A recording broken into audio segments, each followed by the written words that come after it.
бактылуу болуп бейишке кирип кетпейбиз. Бирок биз мекенибиздеги 100 миң деген, миллион деген кыргызстандык бир туугандарыбыздын жүрөгүнө мекенди сүйүүдү салабыз дегенбиз.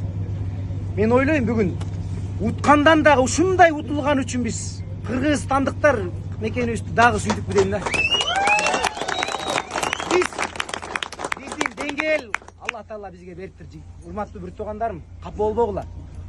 Мына мен эксперт катары, эрежени билген катары эми мындай экен да. Мындан ылдый кылыш мүмкүн эмес да, адам баласына акылына келбейт. Биздин балдар, мен жеке ойлойм, бир 7-8 салым разницасы менен утмак. Бирок эч кейбегиле, кайгырбагыла. Биз бул нерсе мыкты адамдарычы мындай нерселер чыңайт кайра. Биз дагы чыңалабыз. Булар 2026 бизге кайсыл бет менен келет мен билбейм. Бирок биздин балдарды чөктүрбөйлү, биздин балдар бүгүн герой болду. Мындай Кыргызстандын тарыхында мындай курам болгон эмес. Эң күчтүү курам менен чыктык, көрдүңөр.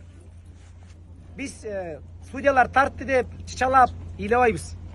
Бирок биз бүгүн кыргызстандыктар, кыргыздар келечегибиз өтө кең экенин көрдүк да. Кудайым буйруса жаштар мекен үчүн кызмат кылалычы, 20-30 жылдан башка мамлекетке айланабыз буйруса. Биздеги дух, биздеги тазалык, биздеги адамкерчилик көп элде жок. Ошону билип сыймыктанып жашагыла.